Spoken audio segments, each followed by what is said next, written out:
संसार दुखमय है, ये सभी जानते हैं। ओम।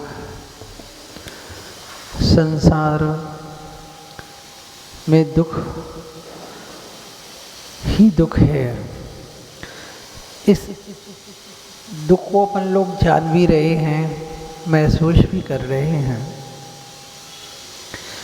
लेकिन इनको अलग करने का उपाय अपन लोग कर नहीं रहे, और कर भी रहे हैं बहुत सारे लोग, तो कमी कहाँ हो रही है। क्योंकि संसार में कोई भी प्राणी हो दुखों से हमेशा भयभीत रहता है, सुख की आशा रखता है। उसको मालूम है यदि हम सुखी रहेंगे तो हमारी हर इच्छाएं हैं, हमारी हर क्रियाएं अच्छे से होंगी, और यदि हम दुखी रहेंगे तो हम जिन क्रियाओं को अच्छे से करना चाहते हैं उसमें मानसिकता बन नहीं पाती, तो वो दुखों को दूर करने का उपाय भी सोचता है, सब कुछ करता है, लेकिन अपनी श्रद्धा को पक्का नहीं कर पाता। श्रद्धा पक्की क्यों नहीं कर पाता? कहीं ना कहीं वो डमाडोल हो जाता है। क्योंकि मैंने आप लोगों को बतलाया था कि आज के पंचम काल में श्रद्धा का नाम ही सम्यक दर्शन है, और कोई दूसरा उपाय हमारे पास नहीं है। हमें अपने सम्यक दर्शन को बनाकर रखना है, तो श्रद्धा को पक्की बनाकर ही रखना। इसलिए आचार्यों ने हर चीज में, रत्नकरण श्रावकाचार्य में भी देख लो आप, श्रद्धा शब्द को पहले डाला है। श्रद्धा नाम परमार्था नाम। तत्वाद सूत्र में भी देख लो आप, श्रद्धा को भी पहले डाला है। क्योंकि छायो शमिक समय दर्शन आज पंचम काल में है, ना कि छायक। छायक समय दर्शन अपन लोगों को हो भी नहीं सकता, क्योंकि केवली के पाद मूल में होता है। तो आज अपन लोगों का इतना पुण्य नहीं है कि अपन साक्षात तीर्थंकर या केवली के पाद मूल में पहुंच जाएं। आज भी विदेश क्षेत्र में चतुर्थ काल चलता है, वहाँ पर आज भी इनके दर्शन हो रहे हैं, लेकिन अपन वहाँ तक पहुँच नहीं पाएंगे। इसलिए अपनी श्रद्धा को पक्का करो कि हम जो भी शुभ क्रियाएं करें उसमें हमारी दृढ़ता अच्छी रहे, कि भगवान कितना भी विपत्ति का समय काल आ जाए हमारा मन विचलित नहीं होगा। हमारे 24 तीर्थंकर थे, उन्हीं को हम मानेंगे, क्योंकि इस संसार से पार करने वाले हैं। और जो और भी हैं, जो लोगों ने उपमाएं तो उनको भगवान की दे दी, लेकिन क्रियाएं तो ग्रस्त जैसी हैं। यदि हम उनको भगवान के रूप में स्वीकार करेंगे तो वो हमारे लिए क्या होगा? हानिकारक हो जाएगा। क्योंकि जो संसार में है वो तो संसार में है, संसार से पार हुआ नहीं, और अभी हम उनको भगवान के रूप में स्वीकार करेंगे तो संसार में रहने वाली चीज़ों को तो वो दे सकते हैं, लेकिन संसार से पार होने वाली मोक्ष लक्ष्मी को वो प्राप्त नहीं करवा सकते। और अपने भगवान संसारी क्रियाओं को नहीं देते, वो कौन से पद को देते हैं? जो पद ने प्राप्त कर लिया है उस पद को आप प्राप्त करवा देते हैं। ये जो बाहरी चीज़ें हैं ये तो भगवान की भक्ति करने से मिल ही जाएंगी। क्यों? मैंने आपको बतलाया था, जो समदृष्टि जीव होता है वो नीच कुल में, गरीब घर में, विकलांग, स्त्री वेद, नीच गोत्र, इसका बंध करते ही नहीं है। एक इंद्रिय, दो इंद्रिय, तीन इंद्रिय, चार इंद्रिय बनते ही नहीं है। पंचेंद्रिय में भी असंगी नहीं बनेगा। जब पूरी सुविधाएं आपको यहाँ से मिल रही हैं तो आप अपनी ये पर्याय में क्यों मन विचलित करते हो? अगर कर्मों के उस हिसाब से थोड़ी बहुत हमारे जीवन में असाता कर्म का उदय आ गया है तो शांति से सहन करके उसको निकालने का तो प्रयास करो। बीज हमने जो बोया है उसी का तो उदय में आएगा ना, वही तो फल फूल के ऊपर आएगा ना। शाता का बांधा है या असाता का बांधा है? श्रद्धा को मजबूत करने का नाम ही सम्यक दर्शन है, इतना याद रखो। और आज पंचम काल में कोई दूसरा उपाय हमारा है ही नहीं। स्थापना निक्षेप की अपेक्षा भगवान के दर्शन हो रहे हैं। उस मूर्ति में अपन ने मंत्रों के माध्यम से वही कल्पना की है जो साक्षात पहले थे, वो आज इस रूप में है। लेकिन गुरु तो आज आप लोगों के सामने हैं ही।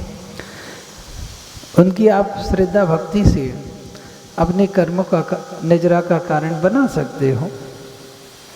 हमें तो लगता है चतुर्काल में इतना कष्ट नहीं होता जितना पंचम काल में है, क्योंकि पंचम काल की कुंडली ही किस नाम से है सबकी? दुखमा काल। पंचम काल को क्या बोलते हैं? बोलो। दुखमा काल बोलते हैं। जब सबकी कुंडली दुखमा काल की है तो सुख कहाँ ढूंढ रहे हो? सुख तो आपको मिलेगा तो आपके पुण्य से ही मिलेगा, वो भी सामान्य से, विशेष नहीं। लेकिन यदि आपके अंदर समता गुण आ गया तो वो काम कर जाएगा, और समता गुण नहीं आया तो वो पुण्य भी अशांति में पहुंचकर असाता का रूप ले लेगा भैया। तो क्या करें भगवान, क्या करें? तो आचार्य भगवान ने यहाँ पर कल्याण मंदिर में 38 नंबर की एक गाथा लिखी है, आपने पढ़ा होगा। आप बोलो तो बतला देते हैं वो वाली गाथा।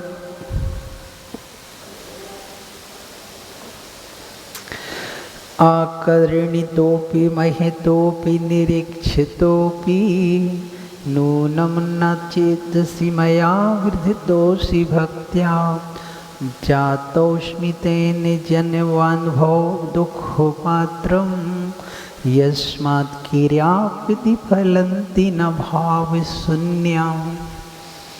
पढ़ा है ना आपने? क्या बतला रहे इसमें आचार्य भगवान कि भगवान अकर्णिता अपि, सुनते हुए भी जगत के बंधु ने आपका नाम सुना है कि आप संसार से पार कराने वाले हैं, आप संसार से हमें उठाने वाले हैं, हमारे कर्मों का क्षय करने वाले हैं। आपके अलावा कोई दूसरा हमारे कर्मों के क्षय का कारण बन नहीं सकता। इसलिए मैंने आपको सुना है। आप जगत में पूज्य भी हैं, आपका अवलोकन भी किया है। देखा नहीं है क्या आपने? कोई भी चीज़ यदि अपन बाजार में लेने जाते हैं तो बहुत तोल मोल के लेते हैं भैया। तो हमें जो जिनेंद्र भगवान मिले हैं वो तो बहुत पुण्य से मिले हैं ना। तो हमने उनका निरीक्षण भी कर लिया, उनकी पूजा भी कर ली, उनका अवलोकन भी कर लिया, सब कुछ कर लिया। और यहाँ तक भी भक्ति करने के बाद भी अपने चित्त मतलब अपने हृदय में आपको विराजमान कर लिया। आपके अपने हृदय में भी विराजमान करने के बाद भी क्या हो गया, क्या गलती हो गई? अब तो पक्का है जो भक्त भगवान को या गुरु को अपने हृदय में विराजमान कर लेता है उसका तो कल्याण हुए बिना रह नहीं सकता। तो आखिर गलती कहाँ हो गई? गलती कहाँ हो गई? तो गलती ये हो गई कि हमने सब कुछ किया फिर भी दुखों का पात्र बना रहा। ये दुख कहाँ से आ गए? इस पुण्य में घुन कहाँ से लग गया? बीज हमने बोया है, अच्छा वाला बोया है, यदि उसमें घुन लग जाते हैं, कभी कभी आपने देखा ना, जो लोग खेती बाड़ी करते हैं तो कभी कभी बीज के अंदर भी, अंदर मिट्टी के अंदर भी जो बीज डाला जाता है उसमें भी कीड़े वगैरह पड़ जाते हैं। तो वो कीड़े पड़ने से क्या वो अंकुरित हो पाएगा क्या? बोलो, नहीं हो पाएगा। उस बीज का अस्तित्व कुछ रहेगा, खोखला हो जाएगा। तो हमने सब कुछ किया, पूजा की, आपको हृदय में विराजमान किया, आपका निरीक्षण भी कर लिया कि आप ही हैं जो हमारे कल्याण का कारण है, सब कुछ है, फिर भी मेरे दुखों का निवारण नहीं हुआ। उसका कारण क्या? उसने लिखा है यस्मात् क्रिया प्रतिफलन्ति न भाव शून्या। भाव रहित क्रियाओं को करके हमने अपने पुण्य को क्या कर लिया? क्या कर लिया? स्वाहा कर लिया। क्यों? भाव सुनने का मतलब क्या है? पुण्य का अर्जन किया, इतनी मेहनत की, सब कुछ किया, समय दिया कि पुण्य को पुण्यानुबंधी के रूप में अपन स्थापित कर देंगे। एक बीज से कम एक दाने से कितने बीजों की उत्पत्ति हो जाती है भैया? सामान्य से 15-20 हैं। पहले के समय में, पुराने समय में महाराज जी ने एक बार बतलाया कम से कम 40-45 बीज आ जाते थे, लेकिन आजकल इतनी शक्ति उस अन्न में भी बची नहीं। जैसे जैसे समय हीन होता गया उसकी शक्ति, उबरा शक्ति जो होती है वो भी नष्ट होती गई। तो आज के समय में कम से कम 15-20 तो आ जाते होंगे, एक बाली में नहीं आते, 20 आ जाते होंगे, 20-25। उसी प्रकार यदि हमने जो पुण्य का अर्जन किया और बिना भाव के, बस आपने इस उद्देश्य को लेकर पूजा पाठ दान नहीं किया कि ये हमारे कल्याण का कारण है, इससे हमारे जो किए हुए पाप क्षय की ओर चले जाएंगे। आपने पुण्य किया और नई इच्छा बांध ली, इच्छा बांध ली ना कि भगवान मैं आपकी पूजा कर रहा हूँ, ये कर रहा हूँ, वो कर रहा हूँ, ऐसा हो जाए कि मेरे यहाँ सुख समृद्धि हो जाए। आजकल इच्छाएं बहुत सारी हैं, हर आदमी परेशान है, कष्टों में है। तो भगवान के सामने पूजा तो करता है, लेकिन कुछ भावनाएं उनके सामने रख देता है कि हमारा लड़का बीमार, हमारी ये बीमार, इनकी शादी नहीं हो रही, ये परेशान, ये कुछ छोड़ दें। आपने इतनी सी इच्छा करी और आपका पुण्य वहीं स्वाहा हो गया। अब जो आपने इच्छा रखी वो आपकी किससे पूरी होंगी? बोलो, वो इच्छा तो पूरी होती, लेकिन आपने ये इच्छा पुनः रख दी तो वो आपका पुण्य समाप्त हो गया।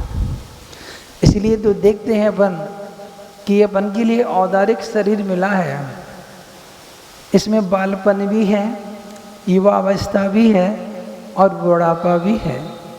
बुढ़ापे में आते आते क्या कंडीशन हो जाती है अपन लोग समझने का प्रयास करें।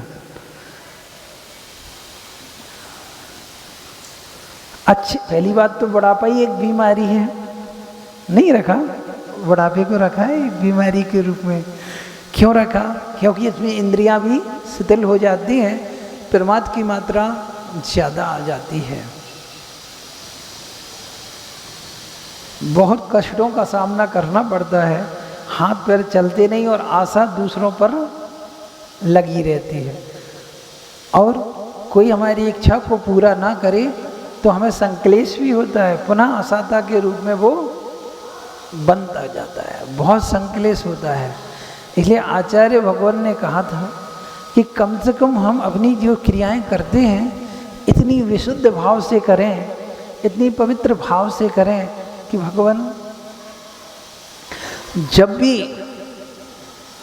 हमें इसकी आवश्यकता पड़ जाए आप स्वयं हमारी हर चीज कर देना।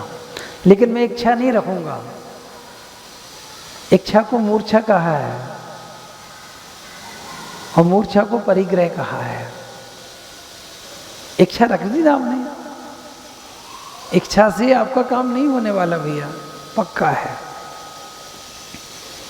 इसलिए अपने भावों को इतना पवित्र करके भगवान की पूजा करो, सबकी पूजा करो, लेकिन इस उद्देश्य को करना कि अनंत संसार हमारा अभी तक दुखमय निकला है, अब शांति से भगवान मैं इतना पुण्य का अर्जन करूँगा जो जब तक हमें मोक्ष की सिद्धि ना हो जाए, स्वर्ग की भी आशा नहीं रखना। कौन सी आशा रखना? यहाँ तो प्रशस्त आशा को आप कर सकते हैं, भावना भा सकते हो, क्योंकि मोक्ष को प्राप्त करने की भावना तो आपकी पवित्र भावना है, आपकी इच्छा जो है वो पवित्र है, इस भावना को भा सकते हो। लेकिन संसार के सुखों की इच्छा रखना ये पाप बंध का कारण हो सकता है। एक प्रशस्त राग होता है, एक अप्रशस्त राग होता है। नहीं तो ये संसार निकलने के बाद, ये भाव निकलने के बाद कुछ भी हाथ आने वाला नहीं है। हम अपनी मनमानी करते रहे, अपनी इच्छाओं में डूबे रहे, सब कुछ करते रहे तो हमारा कुछ होने वाला नहीं है। अरे सच्चे देव शास्त्र गुरु की पूजा करने से तो हर मनोकामनाएं पूरी होती हैं, लेकिन थोड़ा सा आप सब्र रखें, समय आने पर आप तत्काल चाहते हो इसलिए सब काम बिगड़ जाता है। अच्छे की भावना के लिए तो तत्काल चाहते हो, लेकिन बुरा हमने जो किया उसकी भावना कोई नहीं भाता, क्योंकि अच्छे के लिए ही तो सब कुछ है। बुरे की कौन भावना भाएगा कि हमने जो पाप किया उसका फल अभी मिल जाए, ऐसी कोई भावना नहीं भाता।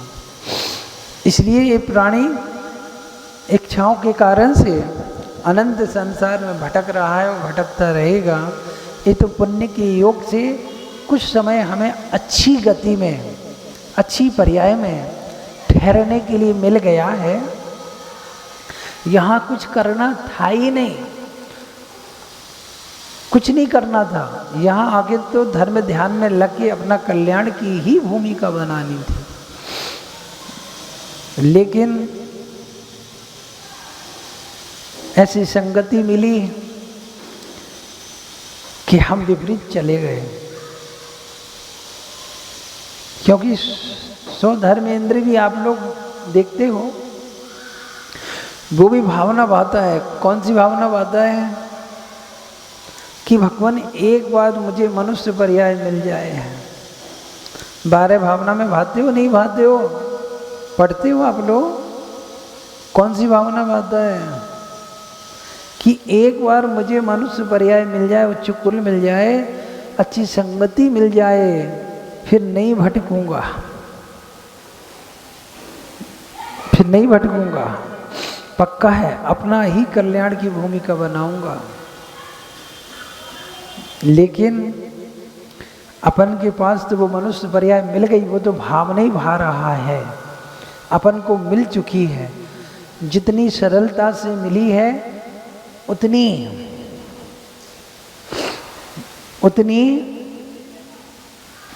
पापों में लगाकर नष्ट कर रहे हैं। बोलो, नहीं कर रहे? अपन छोटे छोटे कष्टों में परेशान हो जाते हैं और इच्छाएं और भावना रख देते हैं।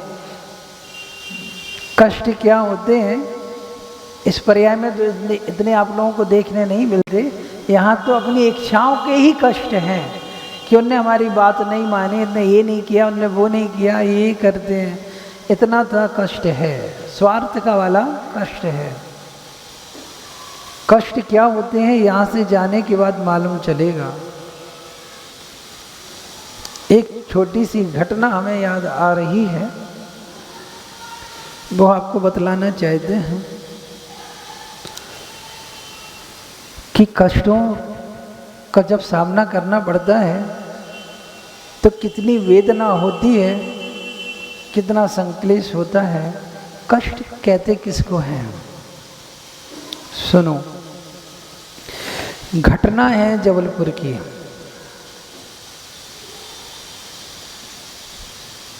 जब हम ब्रह्मचारी अवस्था में थे तो घर से दुकान जाते समय 4 किलोमीटर का अंतर था लगभग।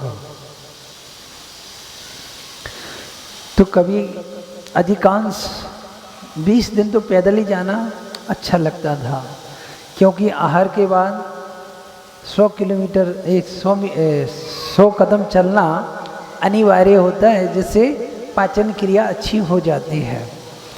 समझ रहे ना? ये आयुर्वेद में बतलाया है। आहार करके सोना और बैठना नहीं चाहिए। तो रास्ते में मैं देखा एक बच्ची है, अनाथ। अनाथ का मतलब समझते हो ना? जिनके माता पिता का कोई अता पता नहीं है। अनाथ,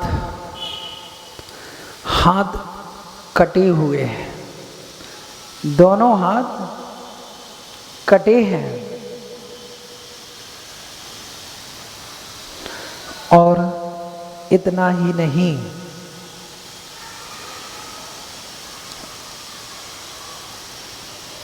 कटे होने के साथ साथ उसके पैरों में कुछ ऐसी बीमारी हो गई कि उसके पैर भी क्या हुआ, सड़ गए, कीड़े पड़ गए किसी कारण से। तो उसके दोनों पैर भी काटने पड़े, उसके दोनों पैर भी काटने पड़े। अब 2 हाथ नहीं, 2 पैर नहीं, अब क्या करें? ऐसे कंडीशन में वो अपनी ज़िंदगी को कैसे निकाले? और कोई घर का ठिकाना नहीं, खाने पीने की कोई व्यवस्था नहीं, कैसे चलती वो?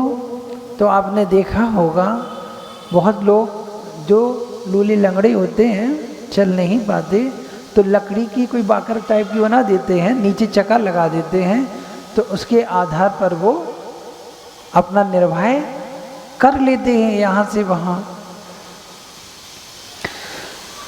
मैं उसको जाते समय रोज देखता। क्यों? उसको खाने की कोई व्यवस्था नहीं थी, तो सबकी दुकान पर जाकर वो भोजन के लिए, हाथ तो थे नहीं, लेकिन उसकी कंडीशन को देखकर बहुत लोग पैसे उसकी गाड़ी में डाल देते हैं। कोई लोग उसको भोजन दे देता। अब हाथ नहीं है तो क्या करेगा वो, क्या करेगी? मुख से खाएगी। कैसे खाएगी? अब बैठ के तो खा नहीं सकती, तो उस गाड़ी में क्या है, लेट जाती थी, पेट के बल लेट गई और सिरकती रही। कोई ने भोजन दिया तो मुख के माध्यम से खाती रही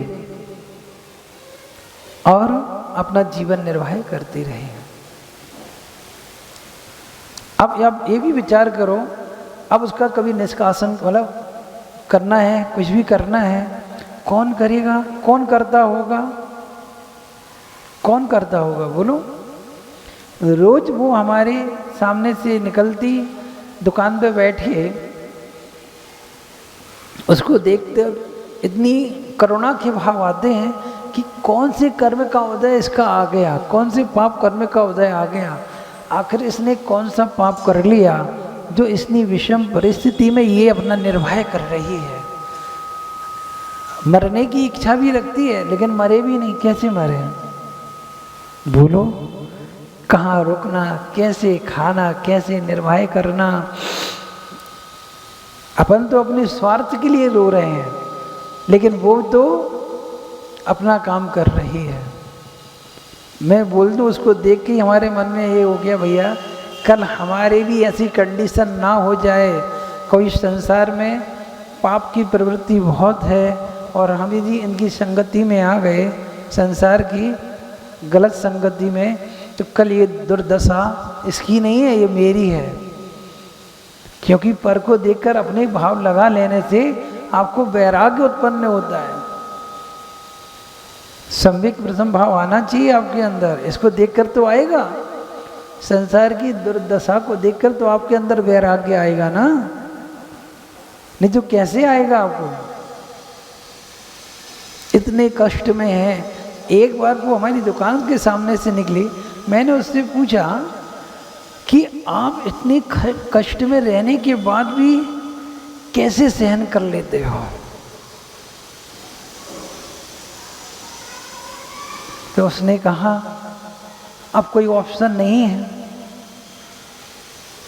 जैसे भी वो अपनी ज़िंदगी को निकालना है, बस जो लोग देते हैं उसको खा लेते हैं भोजन के लिए और फुटपाथ पे कहीं सो जाते हैं, और कोई उड़ा देता है तो ठीक, नहीं जो पड़े रहते हैं।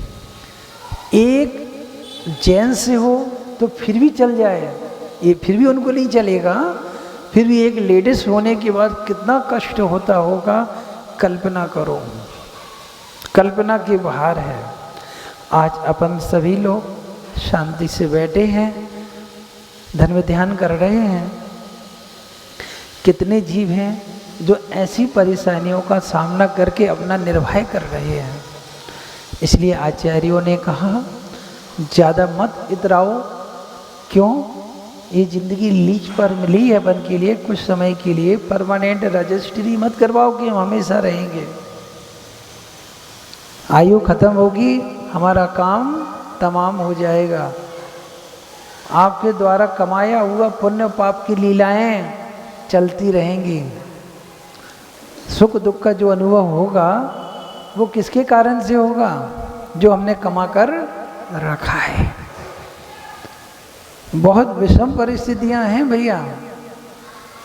इसलिए ये पंचम काल है, दुखमा काल है, इसमें सुख मत खोजो। अगर आपको सुख थोड़ा बहुत भी मिल रहा है तो बहुत पुण्य का योग है, लेकिन उस सुख जो आपको प्राप्त हो रहा है वो भी क्या है? जिसको आपने सुख मान लिया है वो भी क्षणभंगुर है, इंद्रिय सुख है, लेकिन उसमें भी पाप का अर्जन बहुत है। शाश्वत सुख के लिए आपने कोई उपाय नहीं किया। इसलिए तो आचार्यों ने कहा है अभी भी है, संभलना चाहो तो संभल जाओ। आप महाव्रती नहीं बन सकते, नहीं बनो, थोड़ा कठिन होता है। उपदेश महाव्रती बनने का ही है, लेकिन वो बनना कठिन है तो कम से कम व्रती बन जाओ, संयमी बन जाओ, कुछ ना कुछ नियमों का पालन करते रहो कि हमारी आने वाली पर्याय जो अनंत पाप के कारण कष्टों में जाने वाली है, तो कम से कम ऐसा स्थान मिल जाए जिससे सागरों की आयु हम शांति से रहकर निकाल सकें। तो उसके लिए क्या करना है? तो मोक्ष नहीं जा सकते पंचम काल में, स्वर्ग जाने का तो रास्ता खुला हुआ है ना। तुम बोलो नहीं क्या मुनि बन के तो रास्ता है ही, व्रती बन के तो रास्ता है ही, लेकिन तप को करके भी आप उस पद को पा सकते हो। आप अपने आप को सरल बनाकर सबके ऊपर परोपकार की भावना करके आप उस पद को प्राप्त कर सकते हो। यदि एक बार यहाँ से तिरंज गति में जाना हुआ तो 62 लाख योनि में कहाँ कहाँ भटकोगे समझ लो। और ऐसे ही आचार्यों ने कह दिया कि पंचम काल में अधिकांश मनुष्यों की प्रवृत्ति ऐसी है कि सीधा नीचे जाने का रास्ता ही खुला हुआ है। नीचे का रास्ता समझ गए ना? अधोलोक में, अधोलोक नरक बोलेंगे तो आपको दुख महसूस हो सकता है, लेकिन भाव तो वही है। इसलिए आज भी समझ जाओ, आज भी समझ जाओ। समझ गए तो आप सागरों की आयु को अपने खाते में डाल लोगे। आपने अपने असाता कर्म, जो पाप किया होगा वो भी देवायु में साता का बंधन रहता है, तो वो भी परिवर्तित हो जाएगा। कष्ट होगा मानसिक, यदि वैमानिक बन गए तो ठीक है, नहीं बने तो फिर भवनवासी, ज्योतिष और व्यंतर, ये तो दुर्गति है। ये बहुत अच्छा उपाय आचार्यों ने बतलाया है। आप गुरु का उपदेश सुन रहे हो, जनवाणी पढ़ रहे हो, सब कुछ कर रहे हो, इसका लक्ष्य एक ही है कि आप व्रतों को अंगीकार करें, अपने आप को संभालने का प्रयास करें। ये पर्याय खाने पीने के लिए, मौज मस्ती करने के लिए नहीं मिली। ये पर्याय समझने के लिए, शांत बैठने के लिए और सही को जानने के लिए ही मिली है। अगर ये मौका आपने छोड़ दिया तो अन्य पर्याय में आंसू बहाने के अलावा कुछ मिलने वाला नहीं है।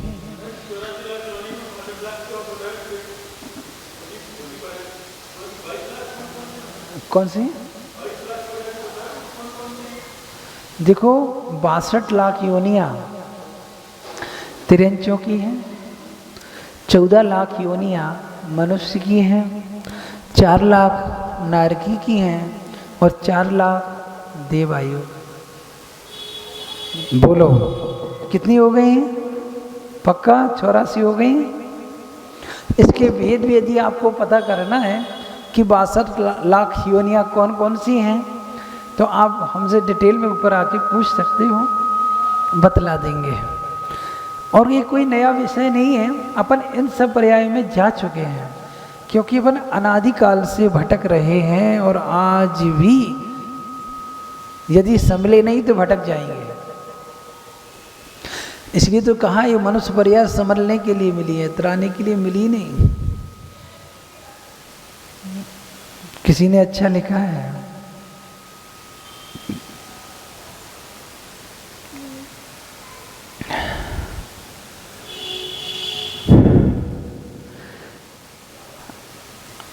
छोटी सी है आयु, बड़े बड़े अरमान, पूरे हो ना पाएंगे, निकल जाएंगे प्राण। प्राण निकलना है, सबके निकलना है, पक्का है। छोटी सी आयु है, 120 वर्ष का मायने रखती है अपन के लिए पंचम काल में। और अभी भटक गए तो फिर छठम काल फिर आएगा। अभी तो 18,500 वर्ष फिर बाकी हैं। 18,500 वर्ष बाकी है। पता नहीं मिथ्यात्व के साथ कितनी बार हम जन्म ले लेंगे। और ये कहानी मैंने इसलिए सुनाई, भटक गए तो पुनः ऐसी कंडीशन हमारी होने वाली है। रहो फिर तुम 80 वर्ष तक इस पर्याय में, इस कंडीशन में। बोलो रह सकते हो, लेकिन रहना ही पड़ेगा, क्योंकि ये आगे आगे हीनता को प्राप्त होता जाएगा, हिरास होता जाएगा। आप ये नहीं सोचो कि हमें और अच्छा मिलने वाला है। ये अब सटपणी काल चल रहा है और दुखमा काल है, और उसमें भी होंडा लगा हुआ है। और जहाँ होंडा लगा रहता है विशेष पाप का कारण हुआ करता है। अब सटपणी काल भी होता तो इतने पाप अपन को देखने नहीं मिलते, लेकिन फिर भी होंडा लगने के बाद, संख्यांश काल निकलने के बाद ऐसा होंडा काल देखने में आता है। और उसके बाद भी 21,000 वर्ष का छठम काल है अभी। इसके बाद फिर 21 साल का फिर पलटी मारेगा, छठम काल आएगा। लेकिन वो अपसर्पणी काल नहीं, उपसर्पणी काल होगा। उसमें थोड़ी सी आपके दुखों की मात्रा कम होती जाएगी। क्यों? क्योंकि ये भी जो काल चल रहा है वो गिरने वाला है, और वो जो काल आएगा छठम काल वो ऊपर ले जाने वाला है। उसमें भी पंचम काल आएगा। 21,000 वर्ष निकलने के बाद पुनः 21,000 वर्ष का काल आएगा, उसमें भी थोड़ी बहुत आपको राहत मिलेगी। लेकिन कैसे हम इसको टालें? पहले हम अपनी सुरक्षा कवच बनाकर ऐसे अनंत संख्यात पंचम काल को निकालने का प्रयास करें। इसलिए आचार्यों ने स्वर्गों का रास्ता आपके लिए बना के रखा है। पुण्य का योग है, मति अच्छी है, बुद्धि अच्छी है। जब तक आप अपने आप लोगों के हाथ पैर चल रहे हैं, परोपकार की भावना, अच्छी क्रियाएं, दान करके किसी को बुरा भला कहकर अपन हिरास में चले जाते हैं, ऐसी हमारा कार्य नहीं होना चाहिए। ये बुद्धि नहीं है। जहाँ अपन को कष्ट का अनुभव हो जाए ऐसा कार्य नहीं करो। अभी भी मौका है, थोड़ी बहुत जितनी भी आयु बनी है, बची है, उसमें संभलने का प्रयास करें। आपके यहाँ तो 4 साल से कोई ना कोई संत विराजमान हो रहे हैं, सब उपदेश देते हैं, लेकिन हम उपदेश को कितनी मात्रा में ग्रहण करते हैं? थोड़ा सा ग्रहण किया और भूल जाते हो, घर गृहस्थी में लग जाते हो। समय नहीं, हम क्या कर सकते हैं? तो आचार्यों ने कहा कि हम पूर्णतः हिंसा से नहीं बचें, लेकिन अपनी मात्रा जितनी है उतनी मात्रा में तो बचे। इसी का नाम तो व्रत संयम है। अब हमने पैर डाल ही दिया है कीचड़ में, तो अब क्या कर सकते हैं? लेकिन निकलने का उपाय आचार्यों ने आपके सामने रखा है। वृत्ति बन के आप अपना काम कर सकते हो। मान जाओगे तो अच्छा है, और नहीं मानोगे तो जो होना है वो तो होना ही है, वो हम क्या कर सकते हैं? अभी तो अपने भाग्य की रेखा बनाने का मौका है अपने पास। आप चाहें तो आप अपने सुविचारों के माध्यम से, क्योंकि गतिबंध तो प्रतिपल चल रहा है, आयु कर्म के समय यदि हमारी दुर्गति हो गई तो फिर कुछ होने वाला। हम कितना भी आपको समझाएं, कितनी भी आप देश ना सुनो, आपकी मति बदलने वाली नहीं है। लेकिन मुझे अभी लग रहा है आप लोगों की मति अच्छी है, जब शांति से बैठ के सुन रहे हो। अभी तो अच्छी है, और जब तक आपकी मति अच्छी चल रही है, जब तक उसका उपाय आप खोज लो। अभी भी बतला रहे हैं, नहीं तो सब लोग विचार करो, मरने के बाद क्या होगा। कल हमारा आखिरी दिन है, कल हमारा आखिरी दिन है। मुझे तो इसलिए वैराग्य हो गया, मैं तो यही सोचा कि कल हमारा आखिरी दिन है। कल्पना तो करना चाहिए ना, कल हमारा आखिरी दिन है और ये पर्याय हमारी निकल गई तो क्या होगा? सोचो ना, कहाँ पड़े रहेंगे? सोचो। तो क्या करना? उपाय सोचो। आप लोग घबरा ही नहीं रहे। हमारी तो अभी बहुत उम्र है, हमारी उम्र बहुत है, अभी तो बहुत जीना है। इसलिए तो मैंने कहा है, छोटी सी है जिंदगी, बड़े बड़े अरमान पूरे ना हो पाएंगे, निकल जाएंगे प्राण। इसलिए प्राण निकलने के पहले चेत जाओ। तो हमारे निसर्ग सागर जी इसके विपरीत बोल देते हैं, छोटी सी है जिंदगी, बड़े बड़े अरमान पूरे करके दिखलाएंगे, लगा देंगे जान। जान लगा देंगे अच्छी क्रियाओं में। पंचम काल में कष्ट है, कुछ भी है, शरीर में शक्ति नहीं है, फिर भी महाव्रतों को धारण करके सहन करके पूरी जान लगा देंगे, बिल्कुल ईमानदारी से काम करेंगे। जिंदगी जरूर छोटी हो, लेकिन मन बहुत बड़ा है, आत्मबल बहुत बड़ा है। जिसका आत्मबल बड़ा होता है वो हर काम को करने के लिए तैयार हो जाता है। इसलिए इन सब बातों में ना लगो, कि हम तो मरकर स्वर्ग जाएंगे, बस शांति से रहेंगे। हाँ, व्यवहार में जरूर लिख दिया जाएगा कि आप स्वर्गीय हो गए, लेकिन वो जीव कहाँ जाएगा वो ही जानता है, कोई ढूंढेगा नहीं, कोई ढूंढेगा नहीं।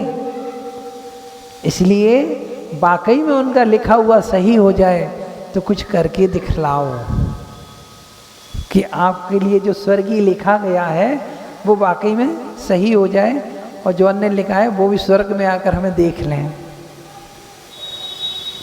नहीं तो आचार्यों की वाणी गलत नहीं है। जब हमने कह ही दिया है कि पंचम काल में लोग इतने कुटिल बुद्धि के होंगे, इतने पापी होंगे, कसाईयों की अति मात्रा में आपके अंदर तीव्रता होगी, मायाचारी से भरे रहोगे, परोपकार की भावना तो नाम मात्र नहीं होगी, तो सबकी दुर्गति ही तो होना है।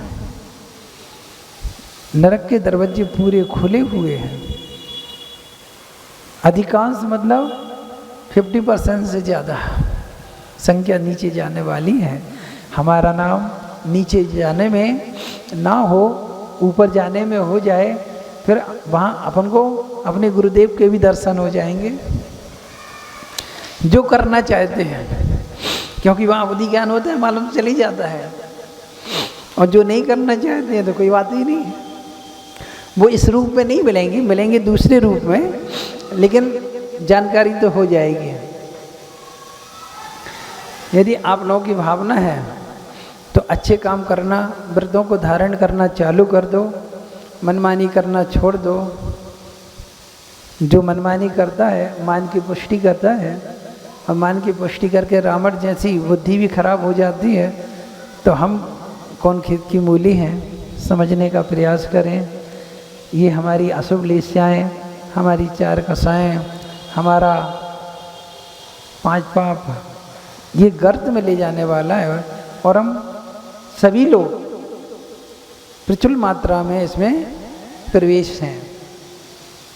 हमारा धर्म जरूर अहिंसा धर्म है, लेकिन विचार करो कितनी मात्रा में ईमानदारी से अहिंसा धर्म का पालन कर पाते हैं।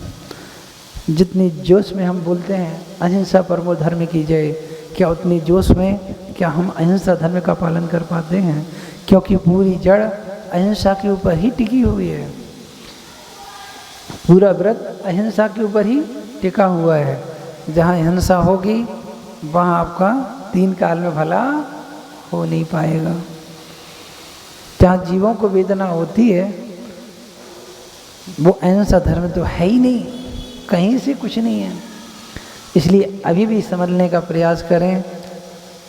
जितनी भी हमारी आयु बची हुई है, बहुत लोग तो अपने धर्म ध्यान में लगे हुए हैं, क्योंकि किसी ने कहा है चतुर्काल में तो सुविधाएं होती हैं, अनुकूलताएं होती हैं, तो धर्म ध्यान हो जाता है। लेकिन पंचम काल में प्रतिकूलताओं में जो धर्म करता है वो चतुर्काल से ज़्यादा कर्म की निर्जरा का कारण बनता है। चतुर्काल में आप महीना भर पुण्य कमाओगे, वो आप प्रतिकूलता में थोड़ा सा पुण्य कमा कर भी पंचम 1 महीने का पुण्य कमा कर रख लोगे, यदि ईमानदारी से कमाओगे तो। क्योंकि प्रतिकूलता में कर रहे हैं ना भैया। इसलिए समझने का प्रयास करो। पंचम काल का किया हुआ पुण्य भी, शुभ क्रियाएं आपकी आगे के लिए सहायक बनेंगी, आपके उत्थान के लिए सहायक बनेंगी। आप लोग घबराएं नहीं, हिम्मत बनाएं। शक्ति बहुत है, बस आत्मबल कमज़ोर है, उस बल को पक्का कर लो। शक्ति बहुत है। जब हम लोग पालन कर सकते हैं तो आप लोग भी पालन कर सकते हो। आप लोगों के बीच में से हम लोग भी आए हैं।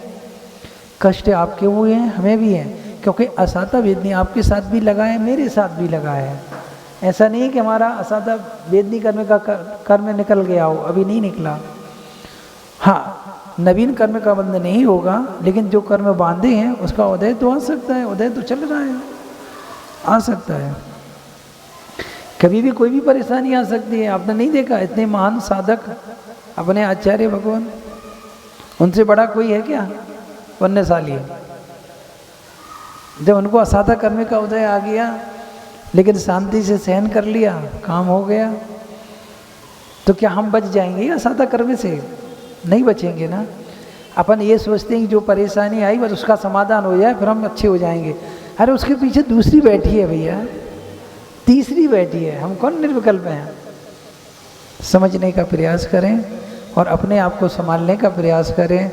ऐसी ऐसी घंटा पंचम काल में सुनने और देखने को मिल रही हैं, उसके बाद भी हम स्थिर बने हुए हैं। हमारा मन हिल नहीं रहा है क्योंकि घटना उसके साथ हुई है, हमारे साथ नहीं। जब आपके साथ हो जाएगी जब ही हिलोगी क्या? उसके पहले हिल जाओ, समझ जाओ। यदि गुरु के उपदेश को सुनकर, जनवाणी माँ के आगम को पढ़कर कोई आपको बतला रहा है तो सही घटना है। आप इसको कहानी नहीं समझना, ये सब कहानी अपनी ही चल रही है। जो परिवर्तन है ना 84 लाख योनि का, ये अपनी ही कहानी है, कोई दूसरे की कहानी नहीं है। वो तो पुण्य का उदय आ गया तो शांति से बैठ के अपन स्थिर हो गए। नहीं तो इतने जीव आज भी एक साथ में 18 बार जन्म मरण का काम करके अभी भी कार्य कर रहे हैं। कितने जीव कहाँ कैसी दशा में है समझने का प्रयास करें। यदि हमें वहाँ नहीं जाना है, भटकना नहीं है तो समझ जाओ। इन्हीं भावना से भगवान से प्रार्थना करते हैं कि भगवान सद्बुद्धि हमारे अंदर आए और जल्दी व्रतों को अंगीकार कर ले और सरलेखना मरण कर अपना उद्धार करें। क्योंकि व्रति की ही सरलेखना होती है। तो असंयमी को कोई सहयोग मिल जाए तो सुमरण हो सकता है, लेकिन सरलेखना यदि करना है तो वृत्ति बनना पड़ेगा। अभ्यास करना चालू कर लो, नामुमकिन कोई चीज़ नहीं है। अंदर के डर को आप भगाना पड़ेगा, शक्ति प्रकट करनी पड़ेगी। जब हम हर काम में अपनी शक्ति लगा देते हैं तो अच्छे काम में भी शक्ति लगाना चाहिए। जय बोलो महावीर भगवान की। आचार्य गुरुदेव श्री विद्यासागर महामुनि राज की। जा वाणी के ज्ञान से सूझे लोकालोक, सो वाणी मस्तक धरो सदा देते हो धो। हे जिन वाणी भारती मातो जपो दिन रैन, जो तेरो शरणागे सो पावे सुख चैन। देव वजो अरहंत को गुरु सेवा निर्ग्रंथ, दया धर्म पालो सदा यही मोक्ष का।